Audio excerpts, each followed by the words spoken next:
കാസർഗോഡ് ജില്ലാ കലക്ടറായി അർജുൻ പാണ്ഡ്യൻ ചുമതലയേറ്റു. സ്ഥാനമൊഴിഞ്ഞ ജില്ലാ കലക്ടർ കെ ഇമ്പശേഖരൻ പുഷ്പഹാരം നൽകി ജില്ലാ കലക്ടർ അർജുൻ പാണ്ഡ്യനെ സ്വീകരിച്ചു. ജില്ലയിൽ ചുമതലയേൽക്കുന്നത് ഏറെ സന്തോഷത്തോടെയും പ്രതീക്ഷകളോടെയും എന്ന് കലക്ടർ വ്യക്തമാക്കി. കാസർഗോഡ് ജില്ലാ കലക്ടറായി അർജുൻ പാണ്ഡ്യൻ ചുമതലയേറ്റു. രാവിലെ സിവിൽ സ്റ്റേഷനിലെത്തി സ്ഥാനമൊഴിഞ്ഞ ജില്ലാ കലക്ടർ കെ ഇമ്പശേഖറിൽ നിന്നും ചുമതല ഏറ്റെടുത്തു. കാസർഗോഡ് ഒരുപാട് അവസരങ്ങളുണ്ടെന്നും അതൊക്കെ മനസ്സിലാക്കി എല്ലാവരുടെയും അഭിപ്രായങ്ങൾ സ്വരൂപിച്ച ശേഷമായിരിക്കും പുതിയ പദ്ധതികൾക്ക് തയ്യാറെടുക്കുകയെന്നും കലക്ടർ പറഞ്ഞു.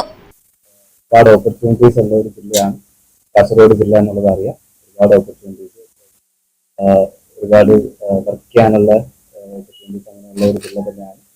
ഇപ്പം അടുത്ത് തന്നെ വരുന്നത് ഇലക്ഷനാണ്. അപ്പം ഇലക്ഷൻ മികച്ച രീതിയിൽ നടത്താനും ജില്ലയിലെ പ്രശ്നങ്ങളിൽ മനസ്സിലാക്കിക്കൊണ്ട് എല്ലാവരെയും ഉൾപ്പെടുത്തിക്കൊണ്ട് എല്ലാ ഉദ്യോഗസ്ഥരെയും ജനപ്രതിനിധികളെയും ജനങ്ങളെയും എല്ലാവരും കേട്ടുകൊണ്ട് കാര്യങ്ങൾ മനസ്സിലാക്കിക്കൊണ്ട് വികസന പ്രവർത്തനങ്ങളിലും എല്ലാ കാര്യങ്ങളിലും മുന്നോട്ട് കൊണ്ടുപോകണമെന്നാണ് ആഗ്രഹിക്കുന്നത്. ഈ ഒരു യാത്രയിൽ എല്ലാവരുടെയും സപ്പോർട്ട് ഉണ്ടാവണമെന്ന് അഭ്യർത്ഥിക്കുകയാണ്.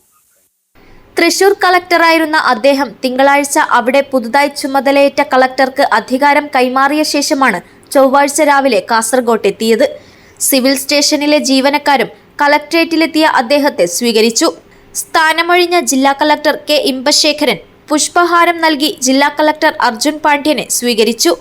News bureau, Kasaragod.